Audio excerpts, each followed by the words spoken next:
Good morning, good afternoon, and good evening, all you EOS lovers.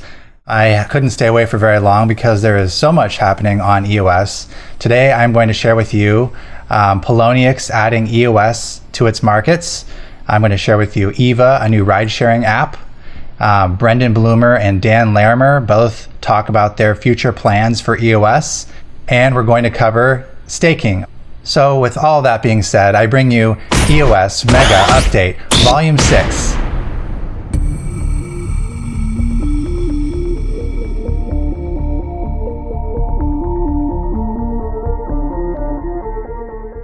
So I just wanted to start off by giving my very sincere thanks to all of you who support Colin Talks Crypto, because I just hit 1,000 subscribers, a tremendous milestone after having only started my channel just under 2 months ago. I'm very appreciative to all my viewers and to all my subscribers. Thank you very much. So on to our first bit of news here. You may know that Circle, the company, recently purchased Poloniex, which is a US-based exchange. And they have just announced that they are going to be adding EOS markets to Poloniex. They said that they're going to be adding the EOS USDT trading pair, the EOS BTC, and the EOS Ethereum trading pairs. And they will be enabled on August 1st, which is tomorrow. And they said that at this time, we are only planning to support EOS mainnet tokens and will not be accepting deposits of the ERC20 variant or providing conversion to mainnet tokens. In addition, we will not be supporting EOS airdrops for the time being.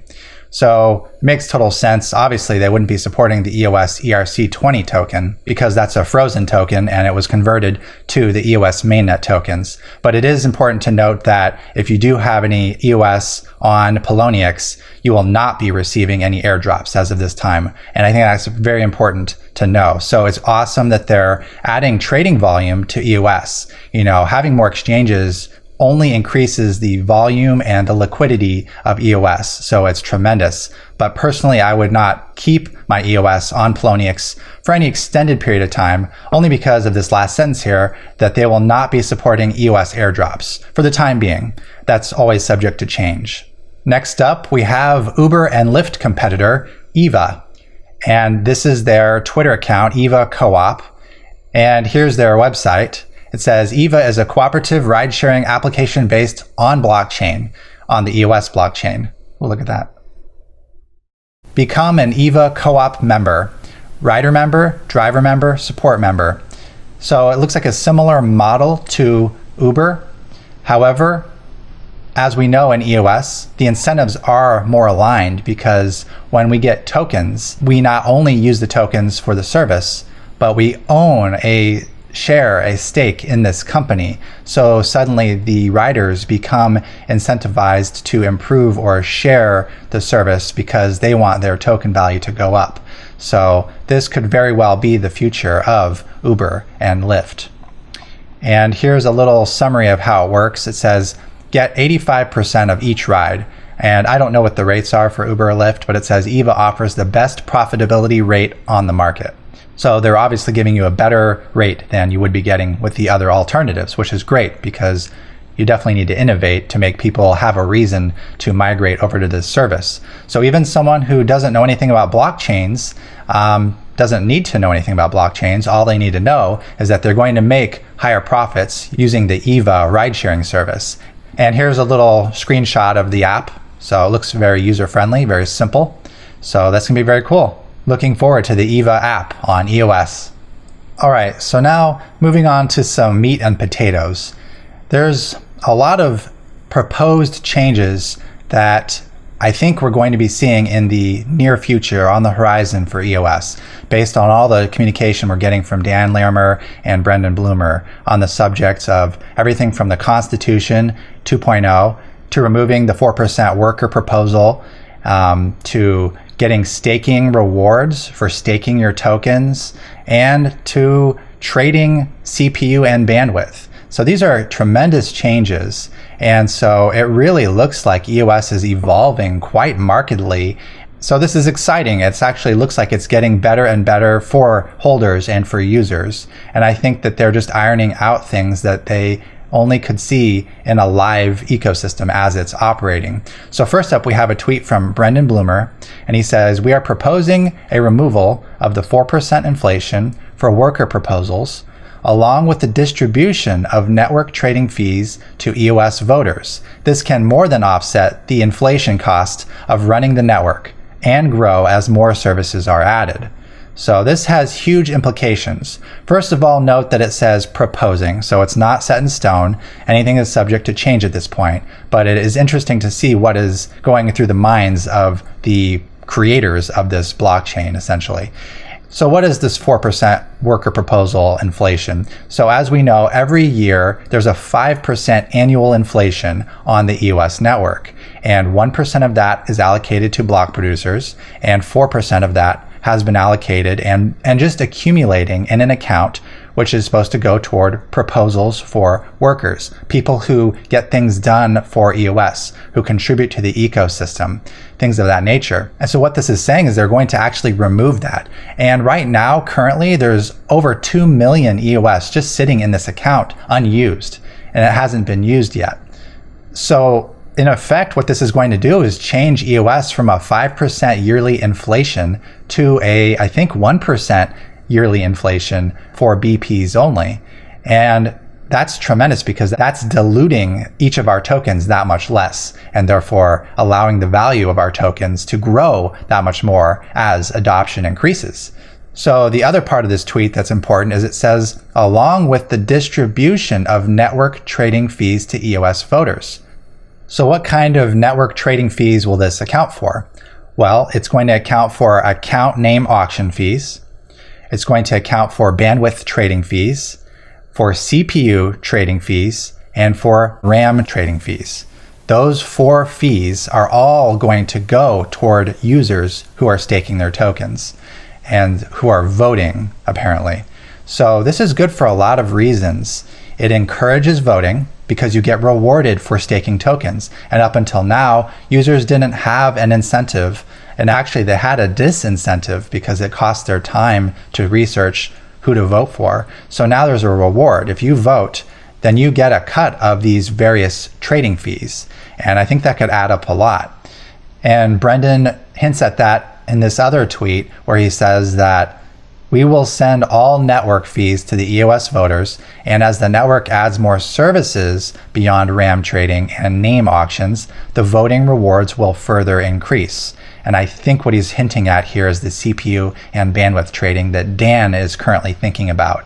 He had a bright idea one morning, I just hit him, that he should suddenly have a free market for CPU and bandwidth in addition to RAM trading. And so that's currently on his mind. So the benefits are twofold. Not only do holders get a cut of all these fees, but because they have to stake the tokens in order to vote, in order to get those fees as rewards, that takes EOS tokens out of circulation, which reduces the supply of actively tradable EOS, which then makes it more scarce to those who want to buy it, and so on. So there's a tremendous upward pressure that this kind of change is going to bring on the ecosystem, and I can only see this being tremendously good for holders. So I would recommend right now, being a very prime time, if you are on the edge about buying EOS or holding it, I would get in. I mean, the price right now is $7.28.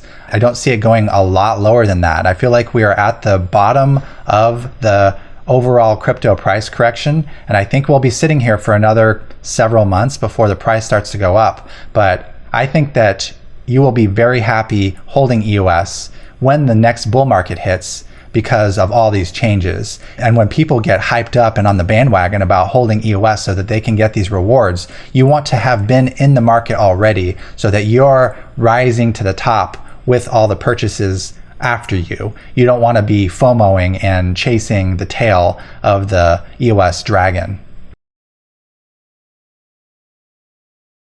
So I scoured through Telegram to find all the cool Dan Larimer quotes that are recent. And so he said, "We are considering all fees go to staked users." And a user, Wrecked Kid, asked, "I thought these tokens I purchased through the ICO entitled CPU and bandwidth resources on the network. Are you saying that EOS tokens won't have rights to CPU anymore?" And this other user said, I feel the same way. Now I'm puzzled what EOS token is used for. And that's the exact same question I had when I heard about these new CPU markets and trading fees. And Dan answers. He says, no, I'm saying that EOS tokens receive profits from those rights rather than letting your unused bandwidth go to waste. Right now, if you don't use your CPU, you lose it. We will turn unused CPU rights of EOS holders into revenue. And that's true. If you don't use your bandwidth, you just get nothing for it. And he also says, will be net token too under this proposal. Dan's very concise when he writes. So basically, I believe this is saying bandwidth. There's going to be a bandwidth token under his new proposal. So it sounds like we're going to have 3 tokens. We're going to have a bandwidth token, a CPU token, and a RAM token. Quite a lot of tokens to deal with. Quite a lot of complexity, but there's always software solutions to make things user-friendly for users, to hide the back-end engine of things. And Dan is very good at that. I mean, if you take a look at Steemit, he's made it so that a user can sign up and post content and get rewarded for it monetarily. And the user does not have to know anything about the back end of how the intricacies between Steemit and Steem tokens and all that works. So just because there's 3 tokens doesn't mean it necessarily has to be complex for the average user, because that was, again, my first inclination was, wow, this is getting very complex. But that's only the back-end systems. I mean, I bet the back-end system of an email SMTP server is really complicated too, but we don't look at that when we send an email. We just open up our client and send the email. So I think we're okay here. And as long as it's a better system, that's the main point. So here's some more Telegram quotes. User Scott C says, any chance that fees will be credited retroactively? Like I said, there's a huge amount of trading fees that have just accumulated in this worker proposal fund and in the RAM trading contract. And Dan answers again concisely and precisely, burned. So all the trading fees that have accumulated up to this point will get burned. And from the point that it's enabled, then it will go to the users. So you're not going to get some huge lump sum of all the back-owned tokens, unfortunately. And then Dan says, wait for a detailed proposal. I still need to work through things to ensure fairness. I think I can implement CPU token without changing system contract, and therefore without changing rules. And user Alpha Seeker says, we were sold a real estate ownership model for EOS. Again, this is a user who is concerned and has legitimate questions like I think many of us have. We were sold a real estate ownership model for EOS. Own the token and own a percentage of the bandwidth on the network. I don't see the value of the token if everything gets split off as individual markets. Passive income from trading fees is interesting, so I need to think about it more. And Dan says, it will still be real estate. We are just enabling renting. And user Josephine Cashflow says, Dan, when are those that stake their coins going to benefit? We are working on it. And to put this in perspective, Dan and block.one are solving problems that the Ethereum network has been trying to solve for years and is still not solving for it looks like another 1 to 2 more years, because in recent news, Ethereum is not going to implement Casper and sharding in the near future. They've postponed it off until 2019 or 2020. So EOS is way ahead of the game. So on to another Telegram message from Daniel. This is an unusually long one for him, and this is on the subject of arbitration. Dan says, the First Libertarian Church offers a unique variation to the traditional arbitration process. Each party to the dispute presents what he regards as an equitable solution. Unless the arbitrator rejects both proposals as unreasonable and withdraws from the case, he selects that proposal which, in his judgment, is the more equitable. He does not combine or average or modify. He selects one of the 2 proposals totally, and that is his finding. Note the difference. Instead of being driven to opposing extremes, now each disputant must reconsider. Each must be moderate, fair, and reasonable, lest the other proposal be accepted and his own rejected. As a result, the contestants are drawn toward a common position, greatly increasing the probability that a mutually satisfactory solution will emerge. I had never considered something like this, so it sounds like Dan is re-evaluating how the future arbitration system on EOS is going to be integrated, and it sounds like a really awesome idea. because if both parties are incentivized to create an equitable solution, that takes the burden off the arbitrators to have to figure it out for them. It actually makes those who are proposing the claims be the ones who do the work in creating the best solution. And then you get two proposed solutions, one from each side of the case. And then all the arbitrator has to do is look at them both and go either A is good, B is good, or neither is good, and make a judgment. So seems like a really cool and smart way to decide cases. It seems like that would allow the scaling of arbitration to be much greater as well, because it takes, again, the burden off of arbitrators to have to do all the legwork. So just to summarize all these ideas and changes that are being proposed, there's a really great post by Chris Henry on the EOS subreddit, and he says, EOS will moon when all network fees go to the voters, and his reasoning is as follows. There's just under 2 million EOS sitting in the eosio.ramfee account after the EOS mainnet being alive for only 2 months. That's a huge amount, and that's going to all get burned, right? That's a reduction in supply. Then he says, soon there will also be a CPU fee account and a bandwidth fee account. And again, all those fees are going to go to staked users. And then there's kind of a double-edged sword where the less people that vote, the more EOS that will be rewarded to voters. Because remember that only voters who have staked their tokens get a share and a cut of the RAM, CPU, and bandwidth trading fees. So if there's less voters, those of us who do vote are going to get a greater amount. But on the other side, the more people that vote, the less EOS tokens there will be in circulation because they've been staked, which again drives up the price. So really it's a win-win whether there's less voters or more.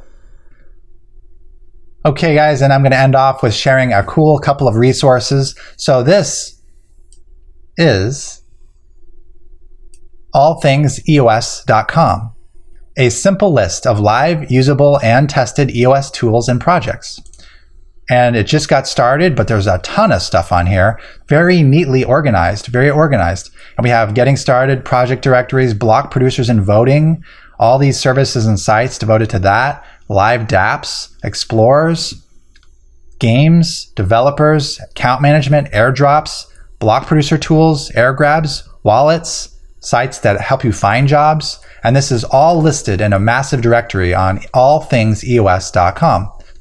Lastly, guys, I want to just give a shout out to EOS Authority for making a very awesome and helpful tool that improves security. And so go to eosauthority.com and click on Set Up Account Alerts. And that's eosauthority.com/alerts. And all you have to do is very simple, is type in your account name, the 12-character or smaller account name, and your email address. And then you click I'm not a robot and click Get Alerts. And what'll happen is you'll get an email. You just click Approve. And what'll happen thereafter, anytime you get any kind of account activity, you'll be notified in your email account almost instantaneously.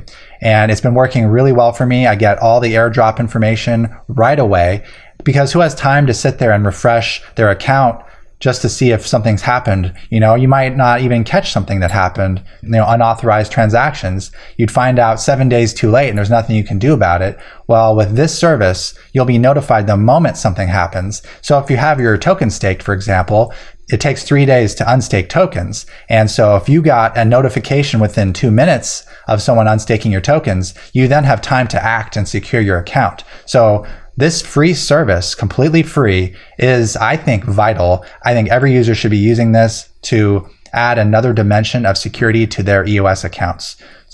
Okay, guys, that's all I have for you today. If you feel that I have imbued you with more information and helped your searches of EOS and improved your knowledge, then kindly subscribe and share this video with your friends. And I hope you're having a great day. Take care.